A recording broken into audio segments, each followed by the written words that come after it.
అధ్యాయము మొదటి 6 వచనాలు చదివితే చాలా చక్కగా ఉంటుంది. మొదటి 6 వచనాలు మనం మార్చి చదువుకొని దేవుని వాక్యం ధ్యానం చేద్దాం. ఇశ్రాయేలీయులను గురించి మలాకీ ద్వారా పలకబడిన యెహోవా వాక్కు. నేను మీ ఎడల ప్రేమ చూపుతున్నాను, అయితే మీరు ఏ విషయమును నీవు మా ఎడల ప్రేమ చూపికి వందురు.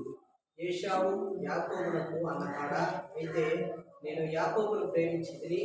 యెహోవా వాక్కు. ఏశావును ద్వేషించి అతని పర్వతములను పాడు చేసి అతని స్వాస్థ్యమును అరణ్యమందున్న నక్కల పాలు చేసింది.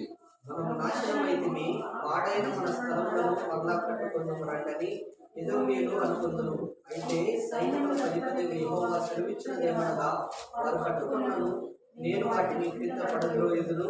లోకులు వారి దేశము భక్తిహీనుల ప్రదేశమనియు వారు యెహోవా నిత్య కోపాగ్నికి పాత్రులనియు పేరు పెట్టుకుందురు. కనులారా దానిని చూచి ఇశ్రాయేలీయుల సరిహద్దులు యెహోవా బహుఘనుడుగా ఉన్నాడని మీరు అందురు.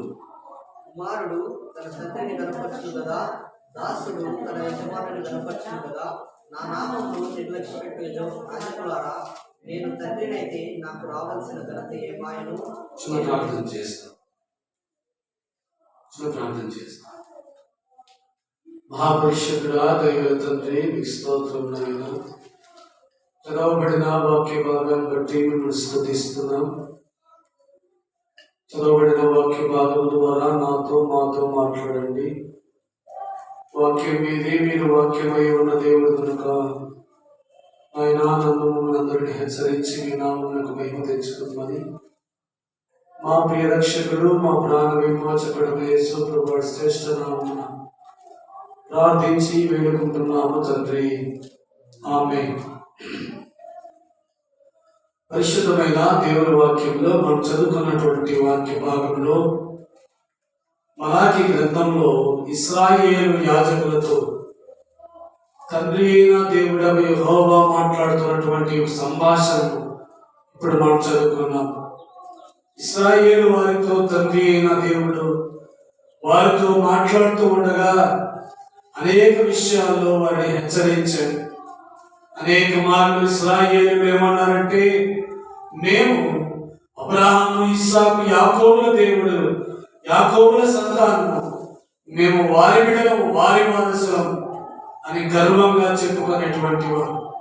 అందును బట్టి దేవుడు యెహోవా ఇశ్రాయేలు వారితో ఏమన్నాడంటే, ఇదో చూడండి, యాకోబునకు ఏశావు అనకాడా, నేను యాకోబును ప్రేమించితిని, ఏశావును ద్వేషించితిని అని అన్నాడు. మేమేదో యాకోబు సంతానము, మేమేదో అబ్రహాం సంతానం, మేము ఇస్సాకు సంతానం అని మీరు గొప్పగా చెప్పుకుంటున్నారు. నేనే కనుక యాకోబును ప్రేమించకపోయి ఉంటే మీ వారసత్వం ఎక్కడ, మీ గర్వం ఎక్కడ ఉండేది అని దేవుడు యెహోవా వారిని ప్రశ్నిస్తూ ఉన్నారు. ఇలాగ వారి మధ్య చాలా సంభాషణ జరిగిన తర్వాత ఆఖరిలో ఆయన అంటున్నటువంటి మాటలను జ్ఞాపకం చేసుకుందాం. 6వ వచనంలో, కుమారుడు తన తండ్రిని గణపరచును కదా, దాసుడు తన యజమానుని గణపరచును కదా, నా నామమును నిర్లక్ష్య పెట్టు.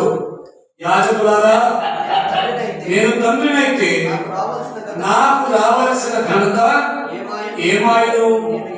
నేను యజమానుడనైతే నాకు భయపడవాడు ఎక్కడ ఉన్నాడు అని సైన్యములకు అధిపత్యము యెహోవా మిమ్మల్ని అడుగుగా, ఏమి చేసి నేను నామమును నిర్లక్ష్య పెట్టుకుని మీరందరూ. దేవుడు ఏమంటున్నా అంటే ఇశ్రాయేలు యాజకులతో, ఏమయ్యా, మీరు అబ్రహాము, ఇస్సాకు, యాకోబుల సంతానం, మేము వారి వారసులం, వారు మాకు తండ్రులు, ఇదిగో మాకు వారి దేవుడని యెహోవా మాకు పరమ తండ్రి అని మీరు చెప్పుకుంటున్నారే. నేను తండ్రినైతే నాకు రావలసిన ఘనత ఏమాయను? నేను యజమానుడనైతే నాకు భయపడేవాడు ఎక్కడ ఉన్నాడు అని అడుగుతా ఉన్నాడు. గమనించండి, ఇశ్రాయేలు వారిని దేవుడు ప్రత్యేకపరచుకొని అబ్రహాము సంతానం నుండి వారిని ఏర్పాటు చేసుకొని అబ్రహామును ఊరని పట్టణం నుండి బయటకు తీసుకుని వచ్చి అబ్రహామును ఆశీర్వదించి అతని కలిగిన సంతానాన్ని దేవుడు ఇశ్రాయేలు అని నామకరణం వారికి చేసి వారిని తన సొంత ప్రజలుగా తన సొంత జనముగా ఎంచుకొని వారి యొక్క కష్ట సుఖాల్లో, వ్యాధి బాధల్లో, బలహీనతల్లో, అక్కరల్లో, కొలువల్లో అన్ని సమయాల్లో వారికి తోడుగా ఉండి వారిని బానిసత్వపు సంఖ్యల నుండి విడిపించి అనేక దేశీయుల యొక్క భారము నుండి వారిని తప్పించి వారిని అనేక మార్లు కాపాడి ఎన్నో మార్లు తప్పిన దేవుడికి ఎదురు తిరిగినప్పటికీ, ఆయనకు వ్యతిరేకముగా అన్యాయముగా ప్రవర్తించినప్పటికీ తండ్రి అయిన దేవుడు వారిని క్షమించి వారిని బలపరిచి వారిని ఆశీర్వదించి తన బిడ్డలుగా తన సొంతైన జనముగా కొనసాగిస్తూనే ఉన్నాడు. అయితే అనేక మార్లు మీరు గర్వం ఏంటయ్యా అంటే, మేము అబ్రహాము, ఇస్సాకు, యాకోబుల సంతానం, మీరేంటి అనే గర్వము వీరిలో ఉండేదన్నమాట. అందుచేత వారి దేవుడే మా పరమ తండ్రి అని చెప్పుకునేటువంటి వారు. అందుచేత ఇక్కడ ఇశ్రాయేలు వారిని దేవుడు ఏమని అడుగుతున్నాడంటే, మా ఇస్సాకు, అబ్రహాము, ఇస్సాకు, యాకోబుల దేవుడు మాకు పరమ తండ్రి అని చెప్పుకుంటున్నారు మీరు. నేను మీకు తండ్రినైతే నాకు రావలసిన ఘనత ఏమాయను? నేను మీ యజమానుడనైతే నాకు రావలసిన నాకు భయపడేవాడు ఎక్కడ ఉన్నాడు అని అడుగుతా ఉన్నాడు. ఇశ్రాయేలు వారిని అయితే ఏర్పరచుకున్నాడు, అబ్రహాము సంతానాన్ని నియమించుకున్నాడు, వారి కష్ట సుఖాలు తోడుగా ఉన్నాడు, వ్యాధి బలహీనతల్లో వారిని బలపరిచాడు, అవసరాల్లో ఆదుకున్నాడు, ఇన్ని వారి ఎలా చేశాడు. ఇశ్రాయేలు అయితే అని కుమారులు, కుమార్తెలు, మరి మనమెలాగూ దేవునికి విడలము, మరి మనమెలాగూ దేవుని సొత్తైన ప్రజలమైతిమి, మరి మనమెలాగూ దేవుని పిల్లలమైతిమి, ఆయన కుమారులము, ఆయన కుమార్తెలమైతిమి అని అంటే యోహాను సువార్త 1వ అధ్యాయం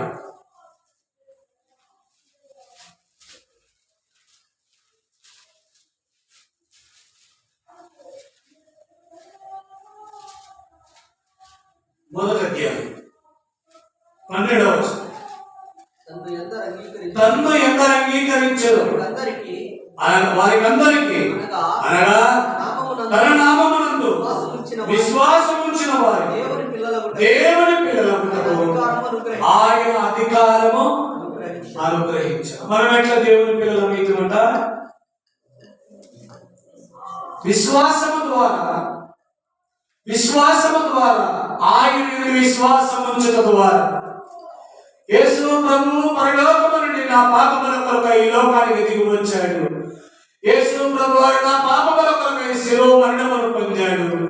నా పాప దోషముల చేత చచ్చిన స్థితిలో ఉన్న బ్రతికించడము, మరణాన్ని జయించి లేచాడని హృదయమందు విశ్వాసం ఉంచిన ప్రతి వారికి కూడా దేవుని పిల్లలయ్యే అధికారాన్ని దేవుడు అనుగ్రహించాడు. ఇందులో ఏ భేదము లేదు.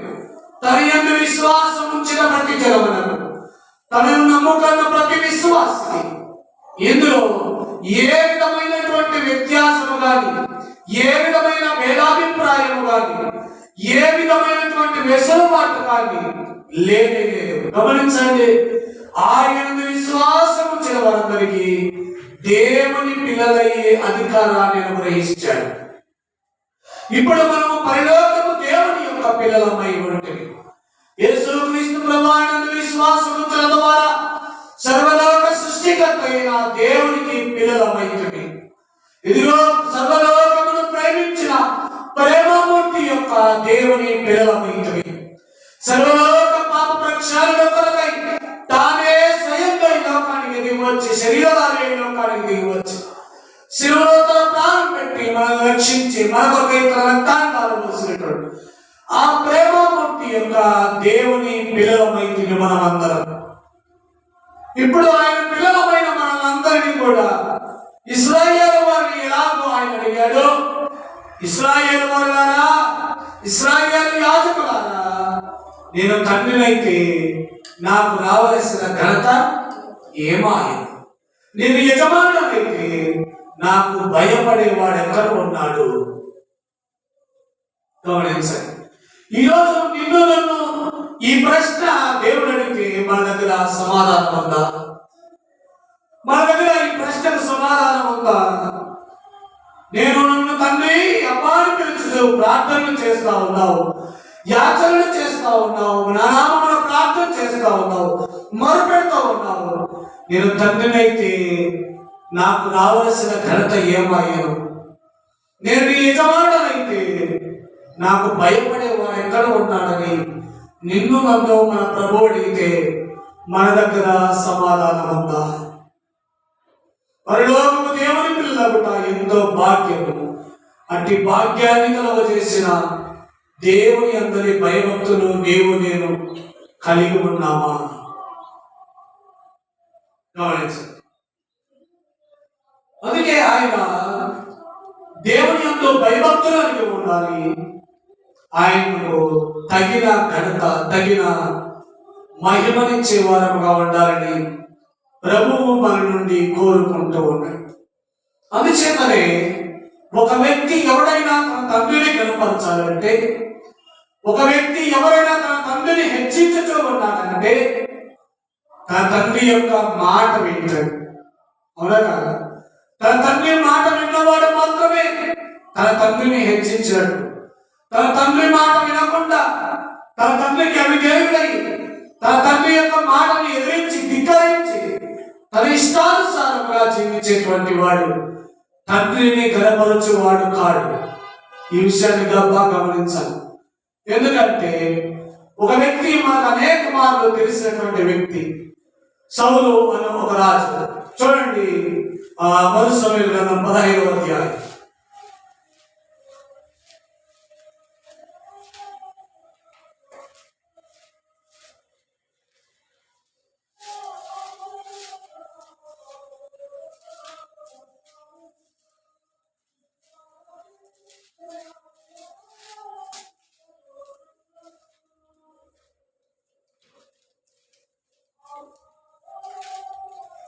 ఇరవై 21-22 వచ్చిన.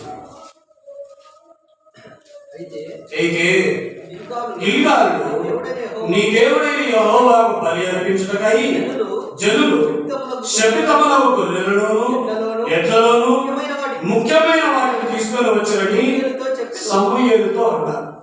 సమూయేలు అంతకుముందు ఈ యొక్క సౌలు రాజుతో ఏమన్నాడంటే, నీవు అమాలేకీయుల మీదకి వెళ్ళి వారితో యుద్ధం చేసి వారి పశువులను, పిల్లలను, పెద్దలను, స్త్రీలను, పురుషులను అందరినీ నువ్వు నిర్మూలన చేయమని దేవుని ఆజ్ఞ అయితే సౌలు ఏం చేశాడంట? శపితమైనటువంటి వాటిలో క్రొవ్విన వాటిని లేదా మంచి వాటిని కొన్ని తీసుకొని వచ్చాడు. సమూయేలు ప్రవక్త అతన్ని ఎదుర్కొని అతనితో క్షేమమడిగి అతనితో మాట్లాడుతుండగా గొర్రెల అరుపులు, ఎద్దుల రెక్కలు వినబడ్డాయి. ఏంటయ్యా సౌలా అంటే, సౌలు ఏమన్నాడు? ఇవి నీ దేవుడైన యెహోవాకు బలి అర్పించటకు అని. అందుకు సమూయేలు ఈ క్రింది వచనాన్ని ఆయనతో చెబుతా ఉన్నాడు. అందుకు సమూయేలు తాను సెలవిచ్చిన ఆజ్ఞను ఒకడు గైకొనుట వలన యెహోవా సంతోషించినట్టు ఒకడు దహన బలులను అర్పించడం వలన ఆయన సంతోషించున ఆలోచించును. బలులు అర్పించిన కంటే ఆజ్ఞను గైకొనుటయు పొట్టేళ్లతో అర్పించిన కంటే మాట వినుటయు శ్రేష్ఠం. నువ్వు నీ తండ్రిని ఘనపరుస్తున్నావు, నీ తండ్రిని హెచ్చిస్తున్నావు, నీ తండ్రి మహిమ కొరకు నీవు వాడబడుతున్నావు అంటే ఏం వింటామంట? మనము ఆయన ఆజ్ఞకు లోబడతాం, ఆయన మాట వింటాం. ఆయన మాట వినకుండా, ఆయన ఆజ్ఞకు లోబడకుండా నేను అబ్రహాము సంతానం, యాకోబు సంతానం, ఇస్సాకు సంతానం, వారి దేవుడు నాకు పరమ తండ్రి అని నువ్వు చెప్పుకుంటే ఏం ప్రయోజనము? ఏం ప్రయోజనము లేదు. దేవుని ఎంతో భయభక్తులకి బ్రతికేటువంటి వాడు, దేవుణ్ణి సంతోషపెట్టేవాడు, దేవుని గణపరిచేటువంటి వాడు, ఆయన నిజముగా తండ్రిగా ఎంచుకున్నటువంటి వాడు ఏం చేస్తాడంట? ఆజ్ఞను గైకొంటాడు, మాట వింటాడు. వాటి వలన నీ తండ్రి సంతోషించుట కంటే పొట్టేళ్లకు అర్పించుట వలన, ధనధాన్య సమృద్ధులను అర్పించుట వలన వచ్చు సంతోషం కంటే నీవు మాట వినుట ద్వారా, నీవు దేవుని ఆజ్ఞకు లోబడుట ద్వారా ఆయన మరి ఎక్కువగా ఏం చేస్తా ఉన్నాడు? సంతోషిస్తా ఉన్నాడు. నిన్ను బట్టి ఆనందిస్తూ ఉన్నాడు. చూడండి, యోహాను రాసినటువంటి పత్రిక, మొదటి యోహాను పత్రిక 3వ యోహాను.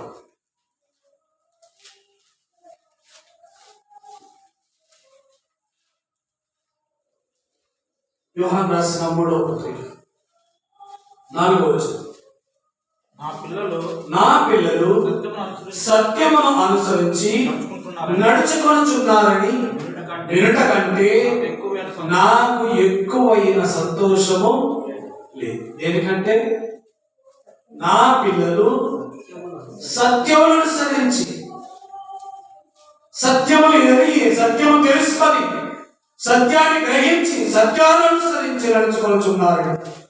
వినుట కంటే నాకు ఎక్కువైన సంతోషము లేదు. కాబట్టి నీ యందు నా యందు మన ప్రభువు నిన్ను కన్న తండ్రి నిన్ను విమోచించి తన బిడ్డగా చేసుకున్నా, నిన్ను తన సొత్తైన జనముగా చేసుకున్నా, నిన్ను దేవుని బిడ్డగా మార్చుకున్నా. నీ దేవుడు నీ యందు సంతోషించాలి, నీ దేవుని నీవు ఘనపరచాలి. నీవు దేవుడికి నీవు భయపడుతున్నావు అంటే నువ్వేం చేయాలి? ఆయన మాట వినాలి, ఆయన ఆజ్ఞకు లోబడే వారుగా ఉండాలి. గమనించండి, అది మనం చేయవలసినటువంటి పని. రెండవది కీర్తనల గ్రంథం 40వ అధ్యాయం.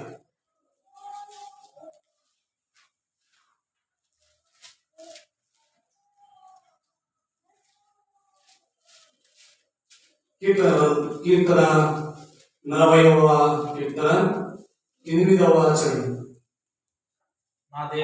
నా దేవా నీ చిత్తము నెరవేర్చుట నాకు సంతోషము, నీ ధర్మశాస్త్రము నా అంతర్యములో ఉన్నది. ఏం నెరవేర్చుట? నీ చిత్తము నెరవేర్చుట, దేవుని చిత్తము నెరవేర్చుట మనకు సంతోషకరమైనదై ఉండాలి. ఎవరైన పిల్లలు, ఎవరికి ఆయన తండ్రి, ఎవరికి ఆయన యజమానుడు. చూడండి, యేసుక్రీస్తు ప్రభు వారి లోకంలో ఉండగా ఒక మాట అన్నారు. అదొక మాటను చూపించి నేను ముగించేస్తాను. మార్కు రాసినటువంటి సువార్త, మార్కు సువార్త 3వ అధ్యాయం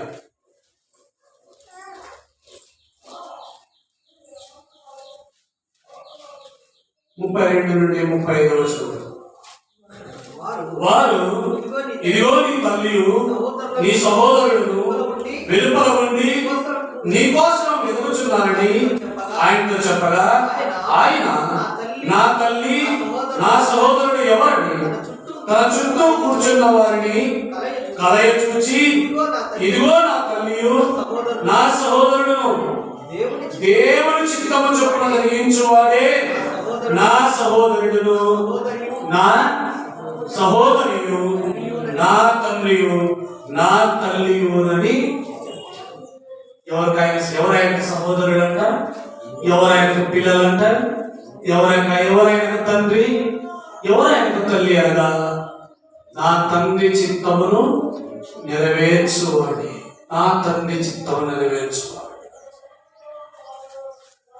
నా తండ్రి చిత్తాన్ని నెరవేర్చువాడే. కాబట్టి దేవుని చిత్తాన్ని మనం ఏం చేయాలంట? నెరవేర్చే వారముగా ఉండాలి. దేవునికి భయపడేవారు, అయ్యా దేవుని తమ తండ్రిగా కలిగి ఉన్నటువంటి వారు. దేవుడు మా తండ్రి, ఆయన నన్ను విమోచించాడు, ఆయన నన్ను రక్షించాడు, నా కొరకు తన ప్రాణం పెట్టాడని విశ్వసించి తన బిడగా మార్చబడిన ప్రతి జనము కూడా దేవుని చిత్తమునకు లోబడి జీవించవలసినటువంటి బాధ్యత మన మీద ఉంది. అందుకే ప్రభువైన యేసుక్రీస్తు ప్రభు వారి లోకంలో ఉండగా అన్నారు, ఇదిగో నీ తల్లి నీ సహోదరుడు వచ్చారయ్యా అంటే ఎవరు నా తల్లి, ఎవరు నా సహోదరుడు అని తన ముందర తన వాక్య తన మాటలు వింటున్నటువంటి జనమంతటిని కలయించి, ఇదిగో నా తల్లి, ఇదిగో నా సహోదరుడు, ఇదిగో నా సహోదరి, నా తండ్రి చిత్తం నెరవేర్చుకోవాలి, నా తల్లియు నా సహోదరుడు నా సహోదరియు అని ప్రభు అయిన యేసు క్రీస్తు ప్రభు అన్నారు. ఇప్పుడు మనం ఒక జ్ఞాపకం చేసుకోండి. నీవు నిజముగా యేసు క్రీస్తు ప్రభువానికి కుమార్తెవైతే నీవు దేన్ని నెరవేర్చేవారుగా ఉండాలా? దేవుని చిత్తమును నెరవేర్చేవారుగా ఉండాలి. దేవుని చిత్తాన్ని నెరవేర్చేవారుగా ఉండాలి. అందుకే యాకోబు రాష్ట్రం మాట్లాడాడు, ప్రభువు చిత్తమైతే మనము బ్రతికి ఉండి ఇది అది చేతము అని చెప్పుకోండి అంటాడు. ప్రభువు చిత్తమైతే, దేవుని చిత్తమైతే అని దైవ చిత్తానికి మనల్ని మనం ఒప్పగించుకోవాల్సినటువంటి బాధ్యత మనందరి పైన ఉంది. ఎవడు తన సొంత బలము చేత, తన సొంత కార్యముల చేత ఏ కార్యమును ప్రారంభించి ముగించలేడమ్మా? అయ్యా, ముగించలేదు. నేను ఏ కార్యమైనా ప్రారంభించి ముగించాలంటే దేవుని చిత్తాన్ని నెరవేర్చుటకు సిద్ధంగా ఉండాలి. దేవుడు నీ జీవితంలో ఏది అనుమతిస్తే, తండ్రి నీ చిత్తం నాయన, నీ చిత్తమైతే నా ఈ శ్రమ నుండి తప్పించు, రక్షించు అని ప్రార్థన చేసి దైవ చిత్తానికి వదిలివేయాలి. దేవా, నీకేదైనా బలహీనత వస్తే, దేవా ఈ బలహీనతలో నీ చిత్తమైతే స్వస్థపరచు, నీ చిత్తమైతే నాకు సహాయం చేయమని మన ప్రభువుని అడిగి దైవ చిత్తానికి సమర్పించే వారముగా ఉండాలి. దైవ చిత్తమునకు లోబడకుండా, దైవ చిత్తమునకు విధేయత చూపకుండా నేను దేవుని కుమారుడను, నేను దేవుని కుమార్తెను చెప్పుకుంటూ ఉంటే ఏం ప్రయోజనం లేదమ్మా. ఇశ్రాయేలు వారితో అదే అడుగుతున్నాడు ప్రభు, నేను నీకు తండ్రినైతే నాకు రావలసిన ఘనత ఏమాయి? నేను నీకు యజమానుడనైతే నాకు భయపడేవాడు ఎక్కడ ఉన్నాడు? కాబట్టి దేవునికి నీవు కుమారుడవైతే, కుమార్తెవైతే నేను మనం ఏం చేయాలంట? దేవుని ఆజ్ఞను, ఆయన మాటలు వినాలి. రెండవది, దైవ చిత్తమును నెరవేర్చే వారముగా ఉండాలి. ఇలా ఉన్నవారే, ఇలా తమ జీవితాన్ని తమ ప్రభువునకు అర్పించుకున్న వారు మాత్రమే ఆయన పిల్లలు. కానీ తమకిష్టం వచ్చినట్లుగా బ్రతికి, తమకిష్టం వచ్చినట్లుగా తిని త్రాగి ఆనందించి, దేవుని అందరి భయం లేకుండా, భక్తి లేకుండా, దేవుని అందరి విశ్వాసం లేకుండా, దేవుని చిత్తానికి లోబడపోకుండా నీ సొంత జీవితాన్ని జీవిస్తున్నట్టయితే దేవునికి నీవు దూరస్తులుగా ఉన్నావా? అయ్యా, నీవు దూరస్తులుగా ఉన్నావు అనే సంగతి ఎప్పుడు మర్చిపోవద్దు. ప్రభు మహిమ కొరకు మనమందరం వాడబడదాం. దేవుడి కొద్ది మాటలు మన నిమిత్తమై దీవించును గాక. ఆమేన్.